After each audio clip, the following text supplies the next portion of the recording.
In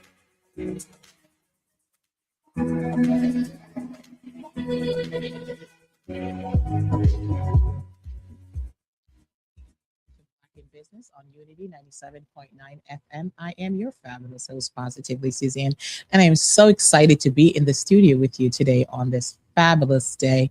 I'm also excited because I get a second time guest to the show, and we get to revisit our first interview, and we don't often get the chance to do that. And I always like to, visit. It's like, oh, what could we have, what we talked about and the things that we put into fruition. So I'm excited to welcome into studio Teree from the Jewelry Co-op and Michelle also, and they're going to be talking about many different things today. But I just wanted to say, welcome to the show. Thank you for having us. Thank you. Anytime, anytime. So, Black in Business is an opportunity for us to highlight, Black folks and the folks in the Black diaspora who will have different businesses and, share what it is that they do, hoping to highlight their business and also to offer some inspiration for anyone out there that might be looking to launch a business or, they have questions and things like that. So, the producer has your information. You've been on the show before, so, folks can connect with you. But as I mentioned, you were on the show before, and I'm excited to have you back on because when you came on the last time, we were talking about the Jewelry Co-op pop-up that was coming up. So since then, we have had the pop-up. So welcome back. Thank you. All right. So let's talk about the week leading up to the pop-up. How was that for you? Because it was something that I had never done before. I had to wear a lot of hats. I will say that it was fun and it was a learning experience. Learning to delegate and kind of take some things off of your plate. And I just really, you want to help with this? So it was important that I had a really great board. And the board was very helpful. They all pitched in and made sure the night was a success. We had this great host. Her name was Positively Susan. I've heard of her. Yeah, she's amazing. She made the night what it was, and people are still asking for more, so it's great. Oh, well, thank you for that. I appreciate the compliment. But you did so much work for that event, but something that you said there is very key, and I think it's something that us as entrepreneurs and business leaders and business owners really need to learn the art of delegation, right? Because sometimes it's ego with folks, like I don't want to delegate, right? Because nobody does it as well as me. And sometimes we don't want to put pressure on others, right?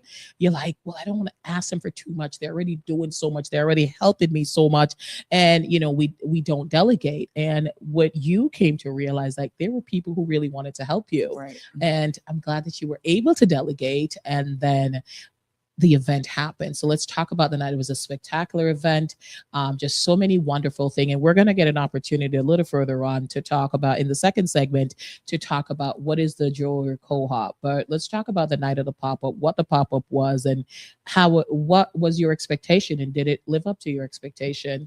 It did live up to my expectation because we were expecting 10 people, and 10 people was good enough. Because the idea was to launch, to create some kind of engagement, to let people know that we're here, to show them a different way to have fun, and a different way to have fun while being sustainable and still being fashionable. And in the fun, you're learning these things. We were able to clean about 75 pounds of jewelry that night. We were able to represent all 6 segments for the most part. Jewelry Co-op has a lot of moving pieces. Yes. So we were able to represent all the segments there and at least let folks touch on each one of those segments and see how they all fit together like a puzzle. It was a great space at the JMAC. It was just really nice. And we just, something that can always be better. It was our first one, my first one. So definitely there's room for improvement.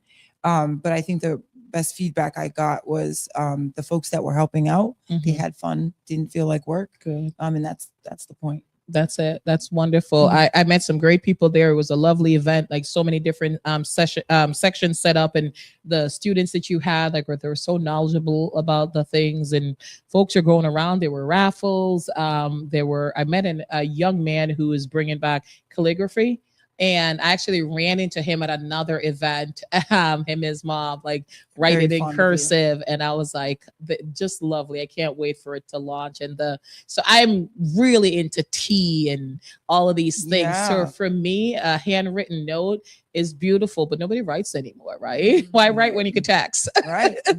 So, for me, and I'm like, for me, that's lovely. So great job. I thought it was a great event. And, and I think it's great that you're thinking of where improvements are needed. But I think every single thing that we do in life, it doesn't matter who it is that's doing it, there's room for improvement. I guarantee you, even the folks at the Oscars or the Emmys or the Golden Globes or any of those big things that you're thinking, millions of dollars, hundreds of people, and still. So I think that's what keeps us like growing though, right? Knowing Don't that stop. exactly. Right. How do we improve it and how make it better? But it was a beautiful program, and I was able to bring someone with me and share the ball. So, all right. I'm glad to hear that. Well, congratulations. Congratulations. Well, I know you're sitting there, and I'm going to get to you in a second. So what was your experience at the pop-up? Oh my goodness. If I could give a little bit of context. Yes. So I am an artist, I'm an educator, and I'm a writer. Mhm. And I met Teree in May of last year, Somewhere right? around At the Gorilla pop-up.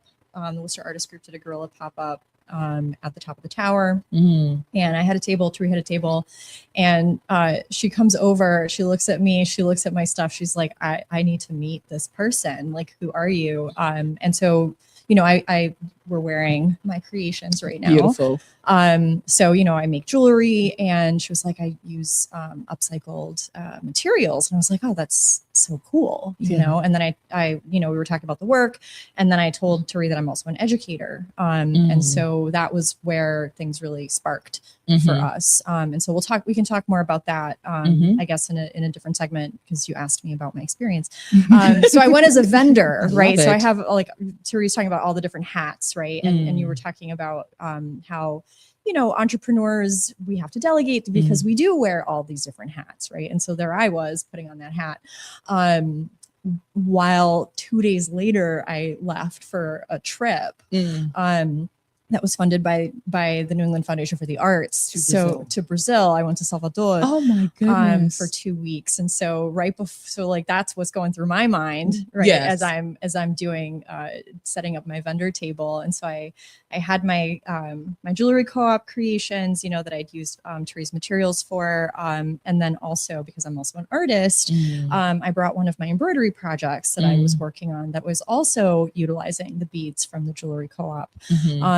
So I think for me, first of all, just the opportunity to be in that environment. I think, as a creator and doing markets, there's like a lot of different kinds of contexts that we find ourselves in. And I think being in a space that is about sustainability, that's about learning and sharing our skills with others, so that other folks can create, I think is very nourishing. And I also had the opportunity to share that work with a lot of people, who came by and asked me about what I was doing. I also had a piece in that show, the Message to the Gods, which was the JMAC show that was happening while 2JC was doing their launch. So it was a really great opportunity for me as an artist, as a creator, to share my practice, and I think the way that this kind of connects back to what I'm doing with the Jewelry Co-op as far as developing curriculum, is really thinking about process, right? So you were talking about how, as entrepreneurs, as creatives, we're always learning, we're always developing, and there's always something that we could do better, right? And I think framing it in terms of process is like really essential, because we live in a culture that values product, right? We even use that as a noun, right? Like I bought these products at the supermarket, and it's like it's so embedded in how we talk about things that it sort of becomes invisible. We don't think about it, right? We're just pushing out a product. But the question is, how do we get to that product, right? And I think what's kind of cool about the Jewelry Co-op is you're taking a product and you're taking it apart, right? You're taking the jewelry and you're cleaning it, you're dismantling it, you're assessing it, you're evaluating it. and thinking about what are the possibilities here, you know? And so as an artist and as an educator, you put those two things together. It's kind of like, you get a really three-dimensional view of that. Your thought process must be fascinating because the creative side and the educational side, right? It's the minute I met her, it no. was just like, yeah. So she's gonna do quite fantastic. Yes. Because I'm thinking, all right, like, so we're making the jewelry. I'm like, okay, we want this to look incredible and all that, but then you're also thinking of the process. So I'm a reader, and like you gave me a backstory. Yeah. Like I love that. Love that. Amazing. Love that. Amazing. Love that. The last show I had on, Esther from the Woo Scene, yes, who also gave herself to the Jewelry Co-op. Michelle is a different, in the same way, has given herself to the Jewelry Co-op in terms of the curriculum and the art and the business of art. You think that you're just having fun, and you know, if I'm not gonna work another day in my life as long as I'm doing what I love. But that's not true. Like your time is really worth the money. And she really helps you to kind of pull that out without just saying, oh, I'm an artist and you got to pay me. Well, what is it that goes into what I'm doing? And I think that's really good for the students, for the kids that will learn, for anyone who comes into the Jewelry Co-op to kind of, they can take that, what they learn with jewelry, and transfer it over to other things in life, business. And that's the holy grail of education, is transferable skill. Oh, absolutely. So how do you get the student to take, you know, like, I was a classroom teacher for many years. And so, you know, there's that classic, like, oh, we do this in science, but like, we don't do it in English, you know, and I'm like, but why? Why aren't you thinking this, you know, why aren't you applying that same skill? And so as an educator, it's actually something that we have to do very intentionally, is to support the student in doing that skill transfer. And it's something that I want to bring to the Jewelry Co-op. Very Montessorian.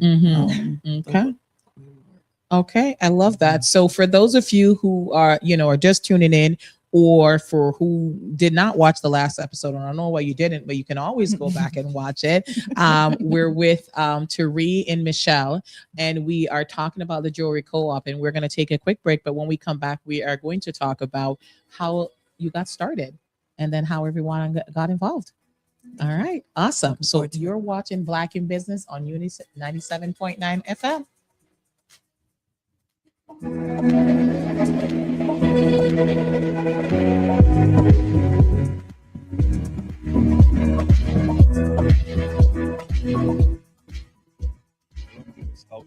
President of the Manny 267 Foundation, and you are listening to Unity Radio 97.9 FM, Worcester Community Connection. What's up, y'all? It's your boy Q, host of the Woo 508.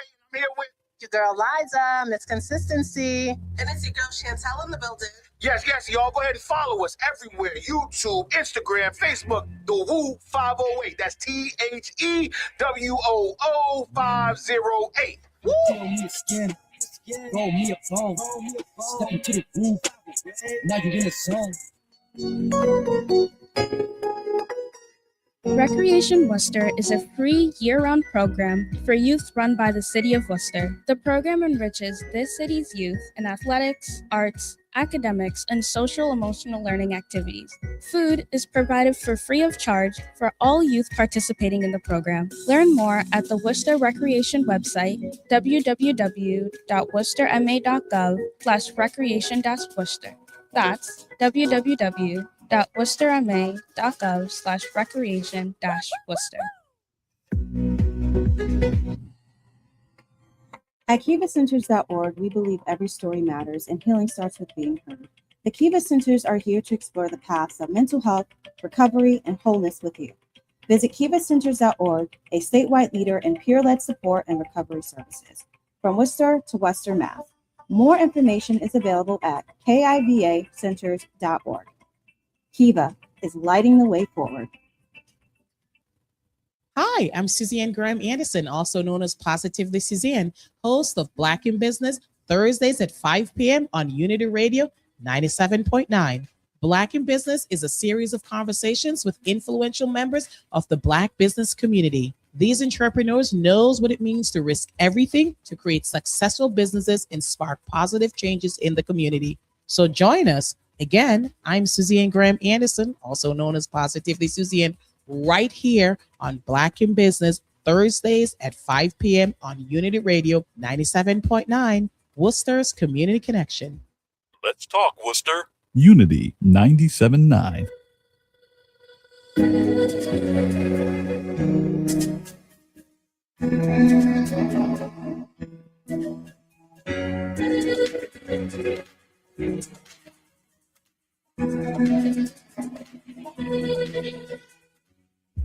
Hi, and welcome back to Black in Business on Worcester's Community Connection, Unity 97.9 FM. I am your fabulous host, Positively Suzanne, and I'm in the studio today with Teree and Michelle from the Jewelry Co-op. And right before we went to break, we got a great breakdown in regards to the work that you do with the Jewelry Co-op. But I wanted to give you an opportunity to highlight what the Jewelry Co-op is for those who didn't watch the previous show. And we want to make sure that they understand. So what is the Jewelry Co-op? That's your baby. That's my baby. Yes. We are a nonprofit, a sustainable nonprofit that teaches the youth in sustainability, technology, and business, and arts. And we do that by using jewelry. So through the process of upcycling and recycling jewelry, the kids are going through various steps to help them identify jewelry, figure out whether it's real or fake, figure out whether they can fix it.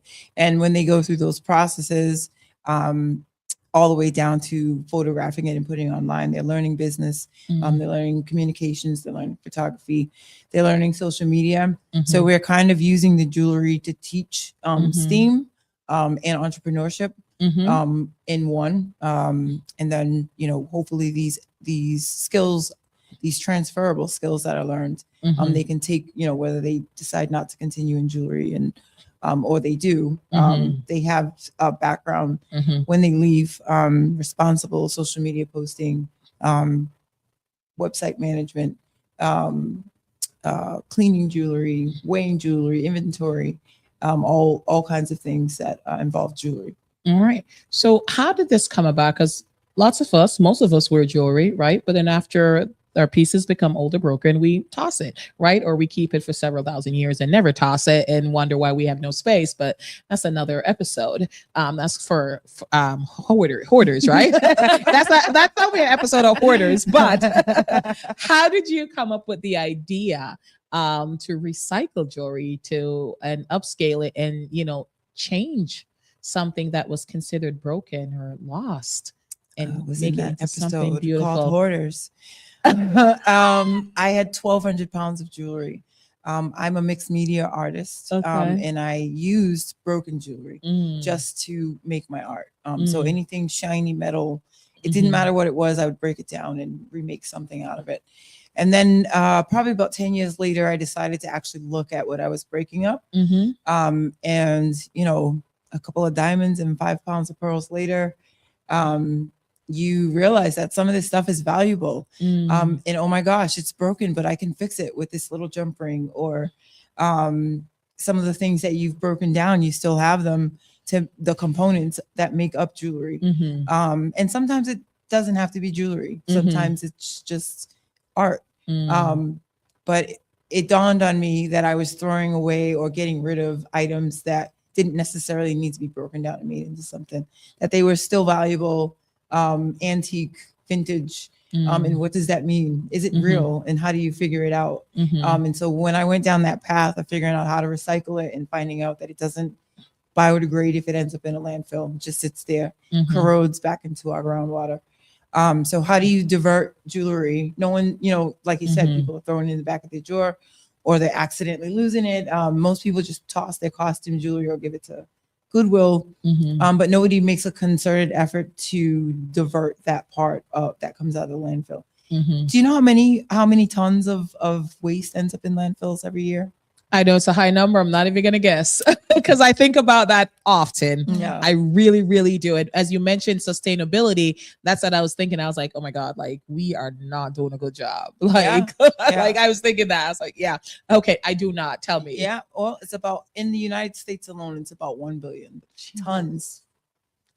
So if you figure how about half of that Goodwill, Savers Yeah. takes care of that stuff, that recyclable material that Mm. you can obviously use, but no one's, and you will find Savers and a Goodwill with a jar of jewelry, but you don't see really folks making the concerted effort of why are we diverting it? Why are you reusing it? Most people are pulling it out and finding something they can wear, but what else can you do with it? And I was doing the what else, and then other folks were like, oh my God, I can wear it. And so that's kind of where it was like, well, I've got all this jewelry. Okay, I'm going to sell it. Oh, I like this. This is beautiful. I'm not going to sell it. I'm going to hold on to it. And then it becomes an old lady with jewelry holding on to this jewelry, and I'm not going to the grave with it. So what can you do with it? So then it became a kids program. And I started to talk to different people. Had my own little sessions of people coming over and breaking up jewelry and washing and cleaning their own pieces, and thought this would be something interesting to teach kids. So I started with 2 interns from Clark University. We have 4 now. And then it kind of just grew from there to make it real. I started to research how to make it real, how to make it a thing. And here we are 3 years later, and I'm officially filed the 501c3. We're an official organization. So congratulations. You are an official nonprofit, my friend. Yes, ma'am. Yes, a dream realized. Yes. All right. And so what are some of the things? So you talk a lot about, I'm going to get to Michelle in a minute, but you talk a lot about the educational piece of that. So how can kids get involved in that?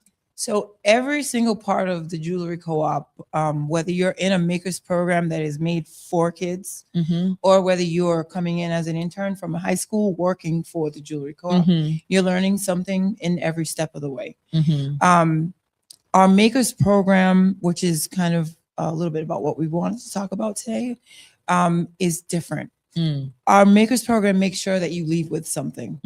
And having Michelle, having been an educator and artist, and a writer, and we also like the same shiny things. We have the same kind of connection to materials for different reasons.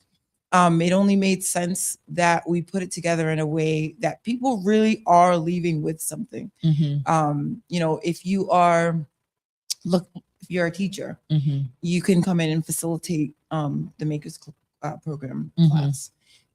If you want to teach jewelry, we have people that will come in and teach the basics of how to something simple as how to open a jump ring.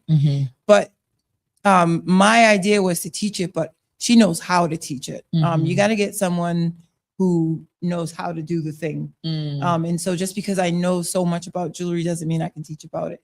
And so it was only divine that I didn't find out she was a teacher until after I had already met her. So it was just like, oh, wow. Okay. So things kind of fell in place.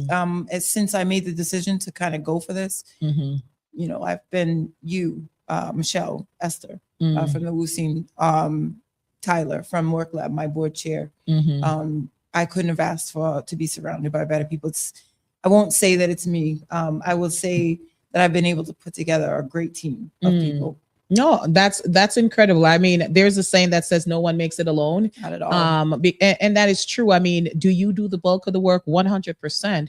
But, the smart ones figure out how to surround themselves with great people that will, the areas that they lack will excel in that. And I really like what you said about, just because I know it doesn't mean I'm an expert.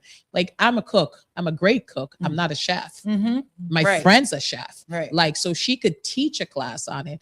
But I cook for me. She cooks for others. So like recognizing our skill sets, sometimes it comes back to being very self-aware and realizing that not knowing something is not a deficit. Like, you don't want it. I don't want to know all the things. I want to sit back and learn from others and allow them to shine and in turn teach me. If you love learning, it's always going to be a curve because you'll always be learning. Absolutely. Absolutely. And then there's some things you'll be expert on, or there's some things that's like, no, let me step back and let the expert.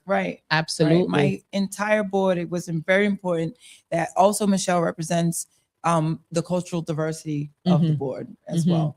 Even though she's not on the board, she's our advisor. And she represents what it is. it's women, it's Black women, it's women of color, it's diversity. It's because my president is white, my treasurer is Black, we've got Hispanics, we have Dominicans, we had some folks from Africa. So I won't say Rainbow Coalition, but we're the Rainbow Coalition. That's kind of the intention. It's for everyone, regardless. It doesn't matter what kind of music you listen to, can come to the Jewelry Co-op and find something that speaks to them. And that's what it's about. Absolutely. And so we're going to get a chance to talk after, because I feel like we're going to get into it. And then Oscar's going to look at me and says, like, you got 2 minutes to wrap it up. So we're going to talk about it. But for you, making that connection to say, here I'm an artist with this. I really love what she's doing. How do you okay, how do I teach that? How do I make this a part of what I'm doing? Yeah. So I think, Teree, what you were saying about I know how to do the thing, but I don't know how to teach it. Right. And I think a lot of the time that we have spent together has been me asking, okay, well, what are you doing? Right. What is the step? And it's like, oh, it's this. It's like, all right, but a 12-year-old might not be able to take all of that in at once. Right. So let's break that down.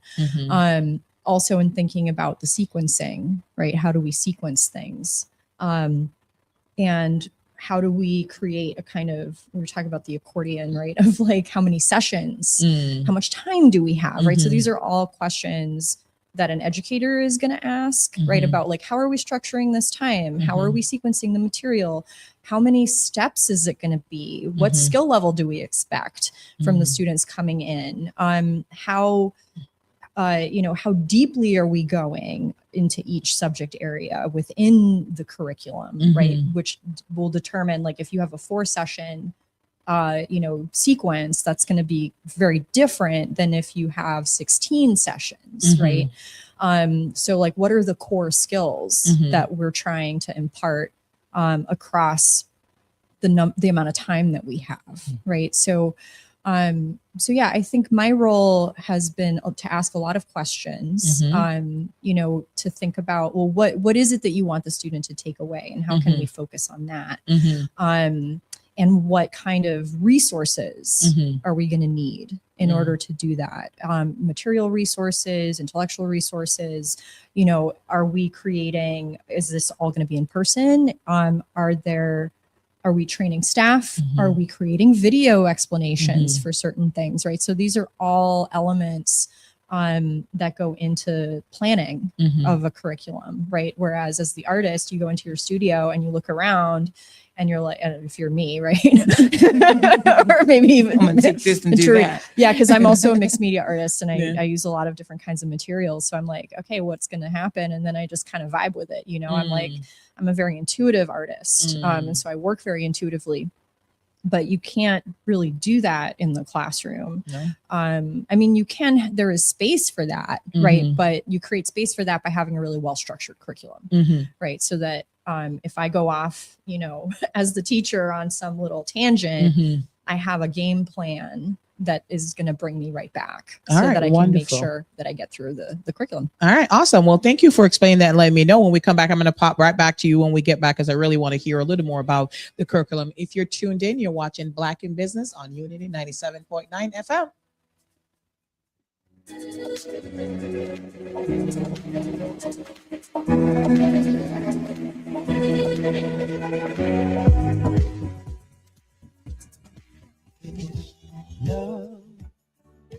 Hey, this is Ricky Duran, and you're listening to Unity Radio on 97.9 FM, Worcester's Community Connection.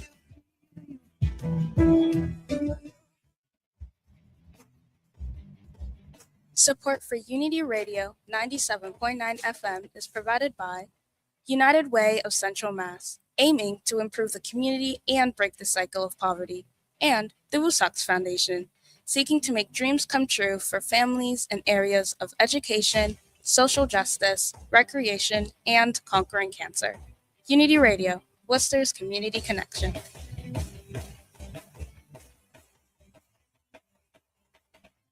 Unity Radio, WUTY 97.9 FM, and streaming at WUTY979FM.org.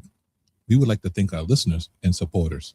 Ed Proco's Mill Street Motors, locally owned, family operated. Jeff Burke Realtor, Remax Vision.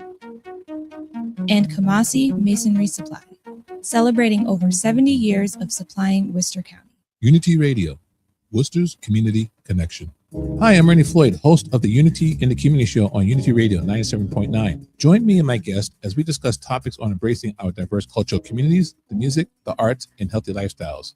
I'm Ernie Floyd, host of the Unity in the Community Show, Wednesdays at 3 p.m. on Unity Radio 97.9, Worcester's Community Connection. Hi, I'm Storm, and I'm a part of the Bruce Wells Scholars Upward Bound program. The Upward Bound program is a program that helps many promising low-income, first-generation, college-bound Worcester High School students. After joining this program, I've learned many different and important life skills while making new connections and getting real-world experiences through internships and classes. If you're interested in any of these opportunities, you can find more information at www.sevenhills.org or 617-866-1293. That's www.sevenhills.org or 617-866-1293. A brighter future begins with you. Hi, this is Raymond Lopolito, the general manager of the Worcester Smiles Football Club, and you're listening to Unity Radio, Worcester's Community Connection.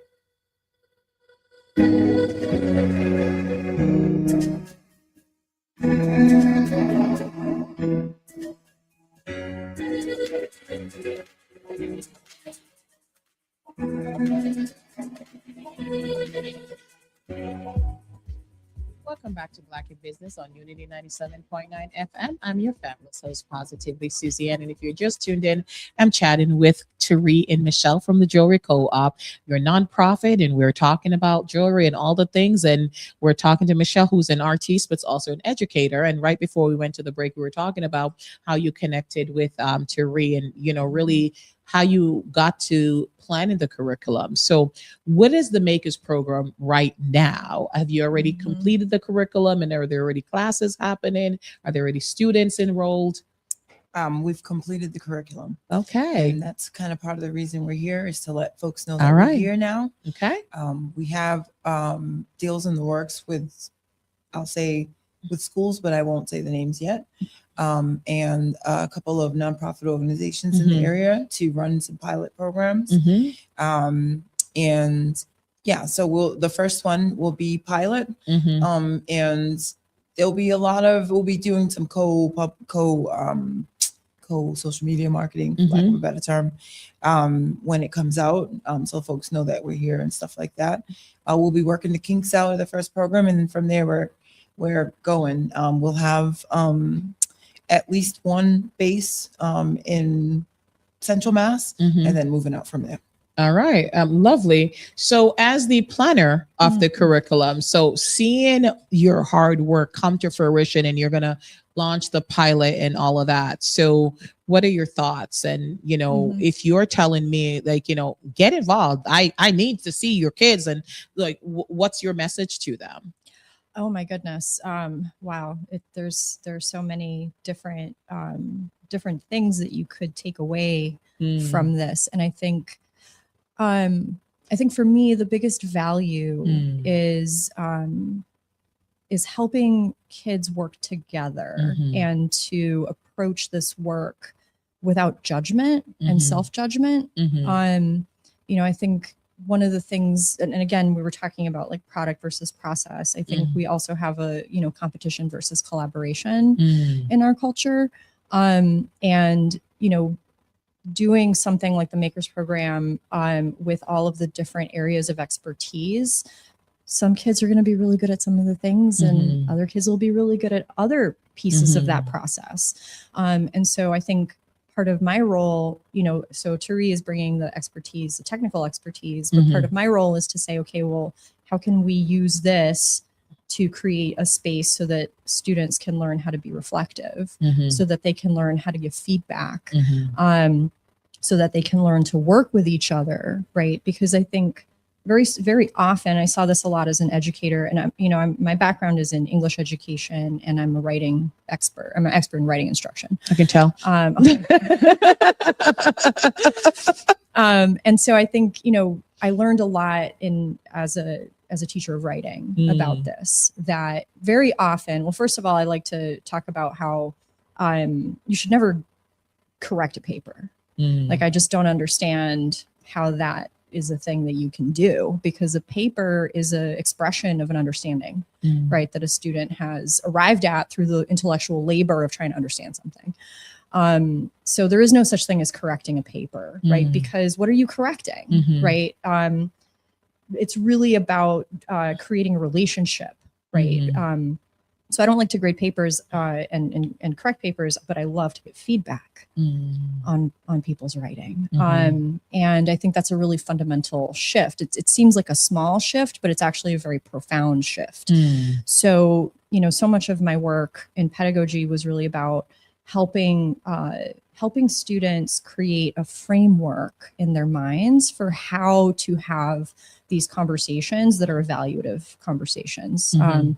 So when you're giving feedback to somebody, there is an Mhm. evaluative component, right? Mhm. Did it work? Did it not work? Mhm. But I think we're very often concerned about, is it right or wrong, Mm. rather than is it functional or not functional? Is it doing the thing that you intended for it to do? Mm. Right. So I think, for example, with like social media, I think that's a really good example. We're talking about like Facebook versus LinkedIn Mhm. versus Twitter or X or whatever.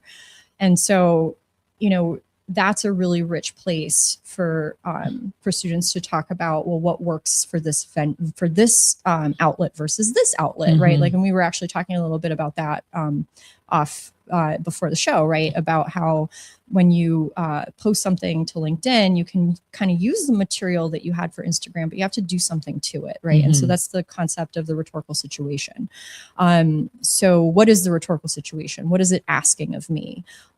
What is my audience expecting of me? And that's really what I'm serving, right? It's not this abstract idea of what's right or wrong. And you can bring that also into the creative landscape, right? The creative element here, where one of the things that we really wanted to do in the curriculum was not just for students to have, like, oh, we're cleaning the jewelry, we're identifying like what's broken, what's fixable, we're identifying like, what can be sold and what needs to be broken down, but also to give them an opportunity to play a little bit Mhm. with those materials. Because like for me as an artist, I'm like, that's the best part, like we did all this work, now let's play. Yes. And every student is gonna bring a different voice Mm. to that process, right? And so if at the end of a session everybody's created something, Mhm. we don't want people going around tearing each other down and being like, I can't believe you picked this color, or like, why would you do that? Like, it's more about like, oh, I see what you were trying to do. Like, I see what you're doing here. I see that you selected this. That really moves me. Or like, I think I would wear that with this outfit, rather than I like it, I don't like it, right? Or it's good or it's Mhm. bad. Which is really, and at its core, it's really about how we relate to each other, right? Mm. And so like that's the sort of the deep lesson, right? We were talking about the transferable skills. For me, that's like so important. Mm. How do you give feedback to somebody without shutting them down? Because we're humans with feelings, right? Like, let's be real. Absolutely. This is who we are. And I think so often we think of these educational environments tend to have this sort of mechanical, understanding of how learning happens. It's not a mechanical process where you put this input and you get this output. It's not how it works, right? Because we're complex, we're emotional, Mhm. we have different perspectives, we have different life experiences, right? Mhm. We're these like really squishy things that come Mhm. into an environment, and it's not going to work the same for everybody. Mhm. So why should we be talking like it's a binary when it's not? Mhm. Right. So I think, as the person with the pedagogical background, and that's what I'm bringing. And that's what I ignored. You just didn't know. Well, I would say, I would say I want people. So it's for me, it was like, here's this, what someone else might call junk. Figure out what to do with it. So it's like making something out of nothing. Mm. Nothing on this table is ugly. Everything is something Mhm. beautiful, even if it's broken, Mm. rusted, whatever. It can be beautiful. Mhm. And so when I approached it initially before meeting Michelle, it was like, I'm not going to show you how to make jewelry because that's not what I do. Like I want you to figure it out. But she helped me to understand that you still need a process to get people there. You can't just come in and sit them down in front of a pile of jewelry and say, go for it and create. Right. Because now you're creating some kind of anxiety they didn't even know was there. Yeah. So it's just like, oh God, what am I going to do? So it was really important that you are coming in and you are sitting down and you are cleaning jewelry, but it was important that there was a process that you get something out of it. In the Makers program, it's very important because it's focused for kids. We only have kids in the Makers program from 12 up through college. And the whole program is facilitated by college kids for those kids. So everything we do is by kids. So it's really about resiliency and, oh my God, I got this box. I can't do anything with it, but hold on a second. Let's just get through it first and see what's there. She put a process on it for me. I'm just like, let's do it. What's wrong with you? You can't figure it out? You know, like she said to me, everyone is not like you. And I'm like, what do you mean? No. So, like, and I don't think I'm great. So everyone has to be like me because, you know, so it's like, but she helped me understand it. Good. Well, first, forgive yourself for the things you don't know. It's not I our love job it. to know everything. I wake up to learn. You know? I wake up to learn. Good. And then, you know, there's so many things that you said in that, like, but we won't have time to explore it all. But I really do like, you know, when you talked about, because I was thinking about kids learning, right? And they all get the same information, but based on so many factors, especially their life experience, right? They process it a different way and it comes out a different way. So you can give them all the same material, all the same things, and give them the instruction, and they design something completely different, even though they have the same exact material in front of them. So understanding that part and allowing them to say, like, reframing it, right? Instead of like, oh my goodness, his is beautiful. Like, mine is not as good, and feeling bad about it. Meaning is like, wow, you did that. Like, you created something. I don't know what it is, but you created something. And and I think art is subjective. You're not supposed to know what it is sometimes. Some of the most fantastic or most famous painting, I was having a conversation with my boss today. It's like, it's okay. They're okay. They're worth millions of dollars. And I'm like, and people steal them and go nuts up. And I'm like, they're okay. They're okay. Like and that's the thing. So it's like, it's just reframing it. It's not like, it's not bad or good. It's different. And we've got to recognize, like, different is okay. Right. We love different. You touched on that. I think that's important because we do secretly fold in a social emotional aspect to the program. So, you know, in the process, like she said, don't beat up on yourself. And even in the music is recalibrated for positive thought, or like we'll sneak the words of Neville Goddard into like a really lo-fi hip-hop beat, and they don't realize that they're hearing us subconsciously. I can do this, I am this, or they just pop in their head, but they don't realize they're hearing. So there is a small social emotional aspect to everything we do. Is they are leaving with something important, is confidence, those things that you can't touch. One of them is confidence. So that's good. It's important. That's important. I think it behooves us to address social emotional situations, because in this world that we live in, it is saturated by social media.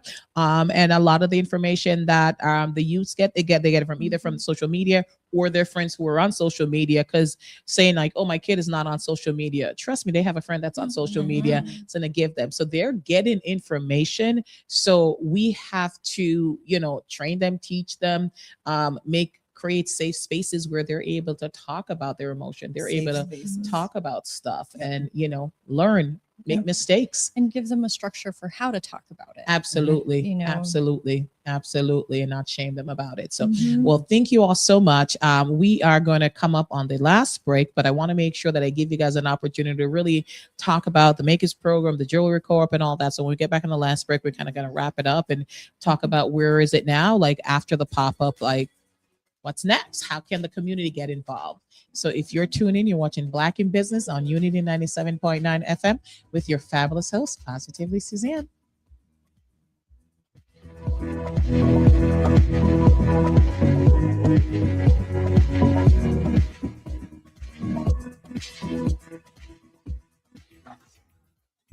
Unity Radio.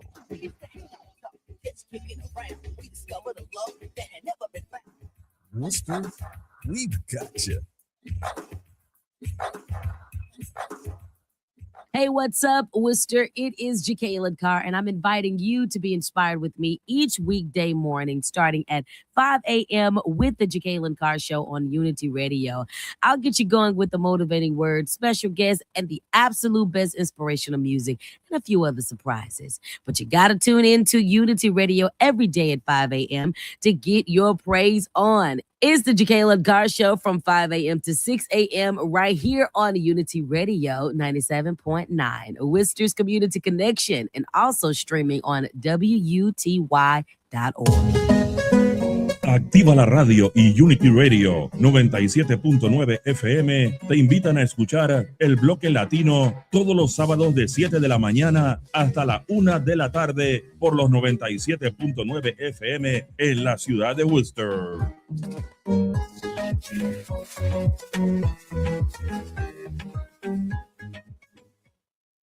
Hi, I'm Suzanne Graham Anderson, also known as Positively Suzanne, host of Black in Business, Thursdays at 5 p.m. on Unity Radio 97.9.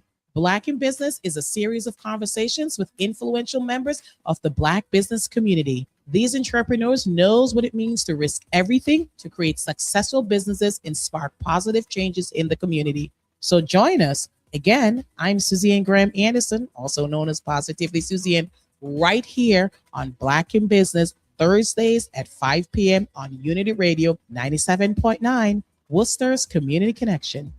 Tune in to Affirmations with Alex, and together we will affirm our way to a healthier mindset by listening to empowering messages. Hi, I'm Alex from Affirmations with Alex. Join me every Monday through Thursday at 10 p.m. on Unity Radio 97.9 FM, Worcester's Community Connection. Mr. Telephone Man, there's something wrong with my line. What's up, Worcester? I'm Angela Gray, and you're listening to Unity Radio 97.9, Worcester's Community Connection. When I dial my baby's number, I get a click every time.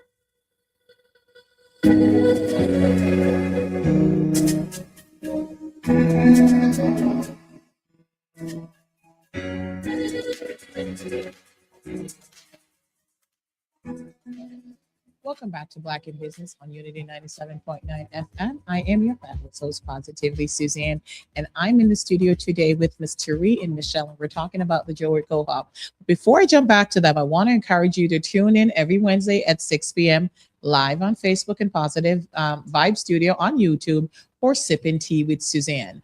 But I'm going to jump back over to my lovely guest, and we're going to talk about the Jewelry Co-op, and we want to wrap it up. We want to make sure that we get all of the information that you wanted to, share with the public and talk about the Makers Program, and also, where you were when you did the launch and the pop-up, and then what's next for you as the Jewelry Co-op, and how does the community get involved? Like, how can we help? How can we support? Is it students? Is it money? It's always money, but it's always money. Cash is king. So, congratulations on, the nonprofit, from the very first idea to, what it is now. The jewelry is beautiful, by the way, and, recognizing that there are components that you don't understand and how to get your vision out there and not holding on to your baby so hard that you're missing, all that it could be, because now you have curriculum and, you're dealing with all these other just phenomenal things. So I'm going to give you an opportunity to kind of wrap up the Makers Program from your perspective, and then we'll go with you and kind of wrap it up with you. Yeah. Well, I just want to say, I guess, thank you to Teree to giving me the opportunity to see how my own skills could transfer, into a different context. And I think, doing work like this that's non-academic, I think is a really great opportunity for kids to learn some really important and valuable skills that actually will serve them in their academic lives.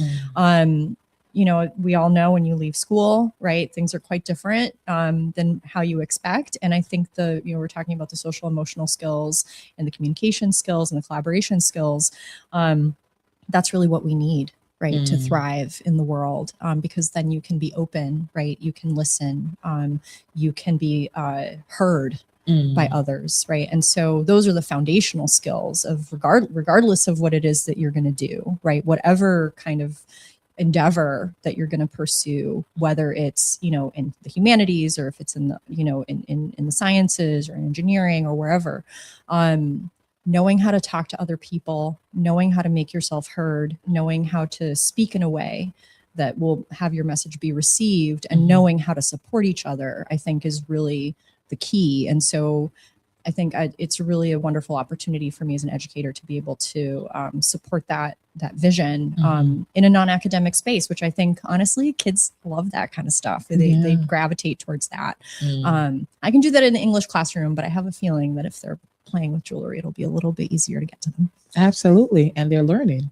They are learning and creating at the same time. So magical world. Well, thank you so much for coming on. Thank you for sharing your expertise and, you know, just reigniting my love of the English language. And I love that. So thank you. Do you lecture? Do you do lectures? I am a poet. Okay. I do. Can I plug real quick? Absolutely, yes, but advertise. I'm going to be at Tidepool Bookstore on May 22nd at 7 to do a reading with other writers. I'm not sure who the other writers are right now, but yeah, I'll be there with my some new work. I'm writing a manuscript. Right now, it's called Prophetic Exercises. I think I'm going to keep that name, and I'm going to be sharing that poetry next Friday. All right, awesome. So I know, and you mentioned Message to the God, but the young lady Bruja that did that. She does the Poets Cauldron and all that. Okay, so you're familiar. I am familiar with the Poets All right, Cauldron. perfect. Yes. Okay, wonderful. Because I was like, get that. Yeah. Okay, all right, wonderful. All right, well, thank you so much, and great addition to the Jewelry Co-op.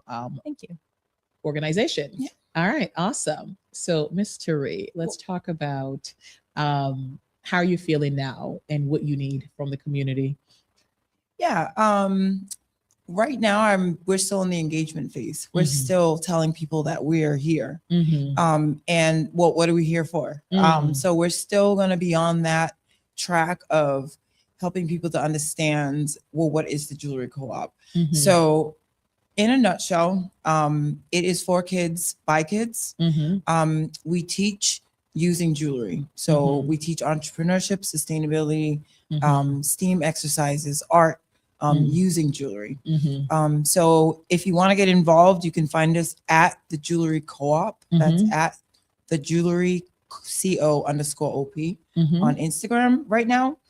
We were the jewelrycoop.com, but now since we are an organization, we're switching to .org. Yes. So for now, if you are interested in connecting with us, whether it is to source jewelry, whether you are someone who cleans out houses and gets excess jewelry, whether you teach jewelry or have a space to host us, or have kids who are interested in learning about jewelry and or entrepreneurship, please direct message us at the Jewelry Co-op. And we will be having our first Makers Program, which is going to be our first official fundraising event. It's adults only. So it's an evening of everything jewelry, whether you want to buy it, whether you're there to sell it or make it or fix it or clean it, whatever it is. It'll be a night for adults, entertainment, and to raise money for us to have a permanent space somewhere for the Jewelry Co-op. All right, wonderful. And when is that event? We don't have a date yet. Okay. Which is why please follow us. Okay. Our communications director will have that out there soon, but follow us. It is soon to come. It will be before August. Okay. Definitely. All right. August. So follow that. You gave the information. So we'll make sure that they're following you if they want to be updated on what's happening in your world. That's happening. That's right. Feel free to reach out. I will personally answer back. All right. I love that. A woman who answers emails. I love it. I love it. All right. So after your pop-up, how are you feeling now with like you're out there, you're telling folks like we're here in the space, we're doing the things on social media. Obviously we have a goal. How are we feeling now? We have great momentum. Great Good. momentum. A lot of that momentum came from your conference, actually. Got you, sis. Made a lot of connections there for the jewelry co-op as well. Wow. It's a huge thing to be able to network in this space because our audience is facilitators, teachers. It's also people who buy jewelry. It's also people who make jewelry. So our audience is a lot of folks. We like to be considered the TJX of jewelry. All right. So, you know, if you think of jewelry, we want you to think of us. If you think you have a broken piece and you want us to fix it, don't come see us. But if you want to come and fix it yourself, come see us. Okay. If you want to come learn how to fix that piece of jewelry, if you need to replace a stone, how to connect with us through our events, come see us. And the more we're out there, the more people will understand what we're there for. We are there for the kids ultimately, though. Okay. And final questions: if you have jewelry that you want to donate, can they donate it? Yes. All right. Please reach out to us at the Jewelry Co-op on Instagram. Okay. The Jewelry CO_OP. All right. Ask Nataki. I'll just send her to you. So I was talking to someone today and they're like, have jewelry. And I was like, oh my goodness, Teree's on the show. Like, thinking of tossing, but now I was like, no, let's not toss it because now I can't toss jewelry. Yeah. No, don't toss it. Don't toss it. So listen, ladies, thank you all so much for coming on the show. Thank you for what you do with the Jewelry Co-op. Our youths are in good hands. The Makers program is off and running. They're here in the community. Get connected. Make sure you're following them to find out what the next event is and find out how you can support the Jewelry Co-op. So Michelle, Teree, thank you all so much. Thank you. All right. And if you're tuned in, you're watching Black in Business on Unity 97.9 FM. I'm your fabulous football. Okay. All right. I'm your fabulous host, Positively Suzanne, and shout out to my executive producer, Oscar, over there. And until next time.